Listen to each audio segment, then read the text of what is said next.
Question पढ़ते हैं। ये क्वेश्चन रिलेटिवली इजी है।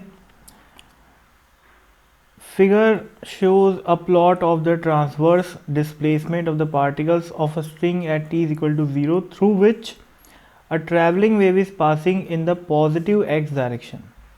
तो एक रस्सी से पॉजिटिव x डायरेक्शन में वेव जा रही है और हमें basically t is equal to 0 पे जो रस्सी का शेप है उसका स्नैपशॉट दिया हुआ है, यानी कि फ़ोटो खींच दिया है उसकी रस्सी की। तो वो फ़ोटो ऐसी दिख रही है, स्नैपशॉट। आगे बढ़ते हैं। The wave speed is 20 centimetre पर सेकेंड, वेव स्पीड दी हुई है। पहला part, find the amplitude. Amplitude कैसे निकालेंगे? देखो भाई, एम्पलीट्यूड क्या होता है? ये किसी भी पार्टिकल का जो मैक्सिमम डिस्प्लेसमेंट होता है वो एम्पलीट्यूड होता है। तो वो कितना हो गया? साफ साफ दिख रहा है, ये कितना है? 1 mm है ना, ये y एक्सिस में mm में है। तो फर्स्ट पार्ट का आंसर क्या हो गया? Amplitude is equal to 1 mm। ठीक है, पार्ट बी देखते हैं क्या लिखा है। पार्ट बी में वेवलेंथ, वेवलेंथ निकालने के लिए बोला है। वेवलेंथ कैसे निकालेंगे? देखो भाई, ये वाली जो डिस्टेंस है ना भाई, वेवलेंथ क्या होती है? एक साइकिल की लेंथ। तो ये एक साइकिल है पूरा, ठीक है। और यहाँ पर रस्सी की कितनी लेंथ है? 0 से लेकर 4 तक। इसका मतलब क्या हो गया? 4 सेंटीमीटर। अब ये ध्यान देना, एक्स एक्सेस में सेंटीमीटर में है, तो लैम्डा कितना हो गया? 4 सेंटीमीटर। सी पार्ट बोला है वेव नंबर। वेव नंबर में थोड़ा सा एक मैं बात बताना चाहता हूँ। कुछ किताबों में वेव नंबर को 1/λ लिखा जाता है, जबकि एस.सी. वर्मा में 2π/λ लिखा जाता है वेव नंबर को। और वो एक्चुअल में दोनों एक दूसरे के प्रोपोर्शनल होते हैं।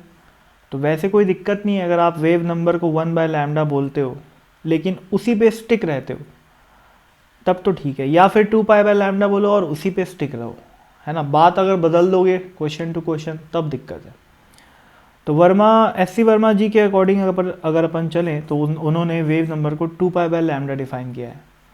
तो 2π/λ के अकॉर्डिंग यदि मैं वेव नंबर कैलकुलेट करता हूँ तो वो आ जाएगा 2π/λ विच इज़ 4 सेंटीमीटर। एक बात और बताता हूँ, 2π/λ को ज़्यादा एक्यूरेटली अगर मैं बोलूँ तो उसको एंगुलर वेव नंबर बोलना चाहिए, पर जनरली एंगुलर नहीं बोला जाता और सिंपली वेव नंबर बोला जाता है। इसीलिए 1/λ जो कि वेव नंबर होता है उसमें और 2π/λ में कंफ्यूज होते हैं लोग, है ना।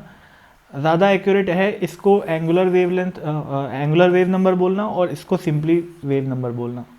लेकिन एस.सी. वर्मा में वेव नंबर मतलब सिंपली 2π/λ बोला है, तो हम भी वही मान लेते हैं, ठीक है। तो 2π/4 सेंटीमीटर मतलब कितना हो जाएगा? ये 2 × 3.14 डिवाइडेड बाय 4 सेंटीमीटर। कैलकुलेट करने में अप्रॉक्सीमेटली 1.6 सेंटीमीटर इनवर्स आ जाएगा, ठीक है। और इस वेव नंबर की डेफिनेशन के अकॉर्डिंग चलें अपन, ठीक है। तो ये होता है basically number of wavelengths present in 1 unit distance. तो ये कितना आ जाएगा? ये आ जाएगा 1 metre divided by lambda. Lambda कितना है? अब वो सेंटीमीटर में अपन को 4 सेंटीमीटर मिला है, तो उसको मीटर में लिखूंगा तो क्या आएगा? 0.04 मीटर, ठीक है। ध्यान रखना, बेसिक डेफिनेशन क्या है?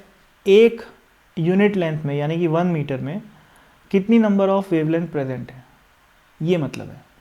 तो उसके अकॉर्डिंग जाएंगे तो क्या आएगा? 1 मीटर मीटर तो कट जाएगा, है ना। 1/0.04 यानी कि आंसर कितना आ जाएगा? 25, ठीक है। अभी पार्ट डी सॉल्व करते हैं। अभी इसको ज़्यादा ध्यान मत दो, है ना भाई, इसको, क्योंकि एस.सी. वर्मा के अकॉर्डिंग तो वेव नंबर ये है 2π/λ।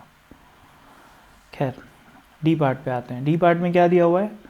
Frequency of the wave. Frequency तो भाई बहुत ही सिंपल चीज़ होती है। क्या होती है frequency? F is equal to wave speed divided by lambda. Wave speed अपने को दी हुई है 220 सेंटीमीटर पर सेकेंड, क्वेश्चन में दी हुई है वो चीज़। और लैम्डा कितना है? 4 सेंटीमीटर। सेंटीमीटर से सेंटीमीटर कट गया, 20/4 करने पे क्या आया? 5, और 1/2 को मैं क्या बोल सकता हूँ, हर्ट्स।